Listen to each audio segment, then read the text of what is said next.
with us today. And I want to focus a little bit on the something that was noted by the President's Bipartisan Fiscal Commission having to do with the Class Act, which was a part of one of the offsets to pay for us for the health care bill.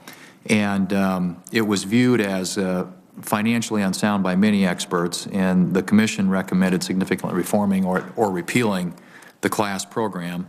I'm concerned that the budget did not propose changes to the Class Act, and I guess my question is, do you agree with your actuary, your own actuary, the CMS chief actuary, that the program is at a significant risk of failure, and with the Fiscal Commission's recommendations to either reform it or repeal it?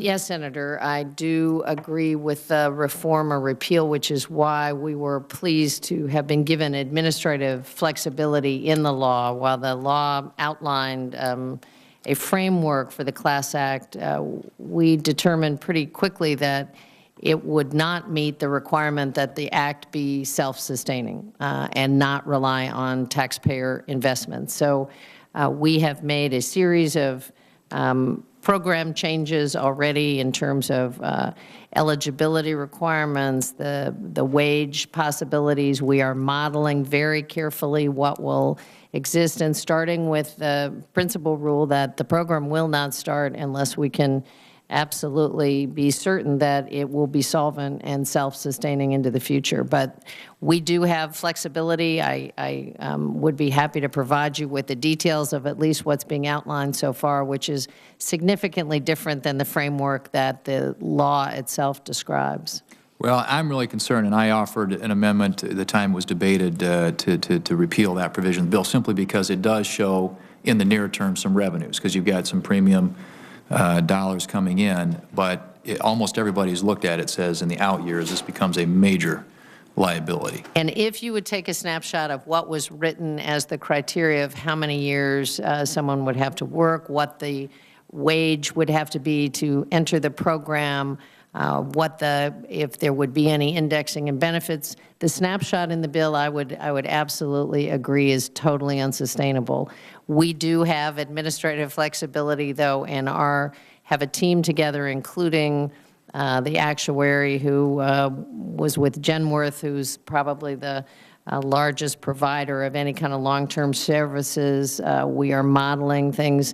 This will not be a program that starts collecting until 2012, and our goal is both to try and deliver the benefits that I think a lot of Americans feel make a huge difference between their ability to live long-term in their own homes or own communities or be forced into a nursing home, and making sure that this is not a program that is unsustainable absent massive taxpayer infusion, and that is a principle upon which we believe very strongly. Would you support requiring that premiums be indexed for inflation?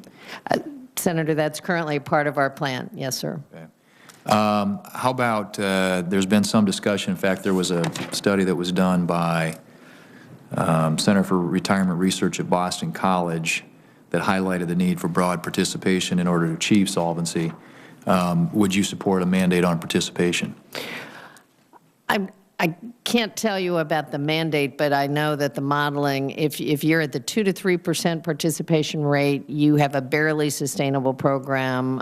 If you move closer to 5 or 6%, you have a much more sustainable program, and that's one of the issues that's being very carefully looked at, is what the framework, can you have a flexible benefit package, what are the ways, but I think increasing the work requirement to 5 full years, having some anti-gaming provisions so people can't opt in and out of the system, which was possible under the original strategy, raising dramatically the threshold from a $1,200 a year work requirement to a $12,000 a year work requirement, and having premiums that are indexed are all part of the framework of what could make this program sustainable. Now, as it's written today, the Class Act must provide an average benefit of at least $50 a day, which is about $1,500 a month or $18,000 a year in a cash debit card.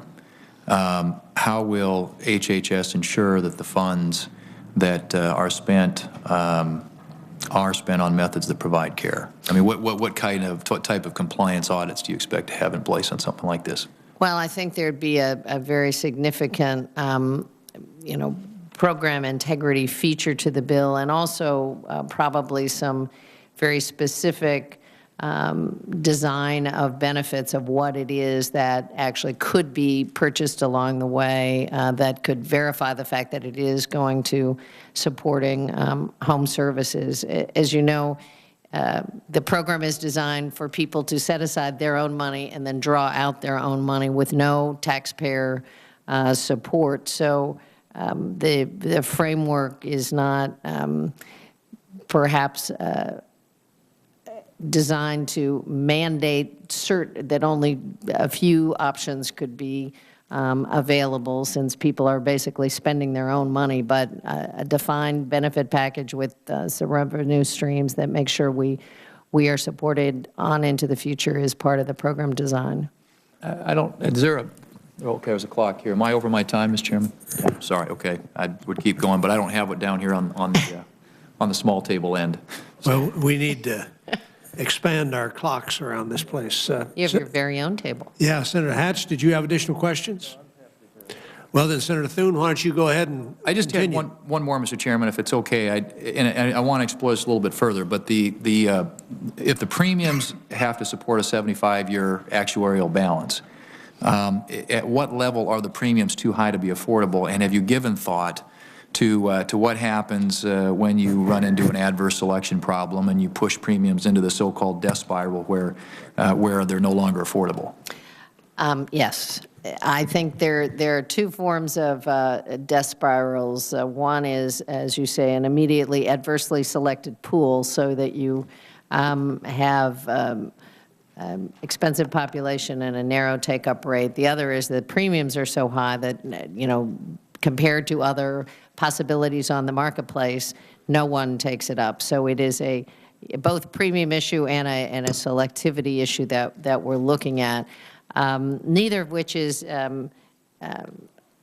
impossible to solve, but both of which take some real work. I will tell you, Senator, that we have a number, I think, of skilled folks who come out of the industry. One of the challenges of this program is, in the private sector right now, there isn't such a product available. There are residential services available as an addendum to a long-term care policy, but the ability to buy really just home health services, services that would allow people to stay and age in place, are really not available in the private sector market right now. So we are tapping some of the best minds in the private sector, looking at strategies to make sure this works long term. But certainly adverse selection, solvency, and making good on the commitment that people would have these flexible accounts in the future is the strategy that we have moving forward.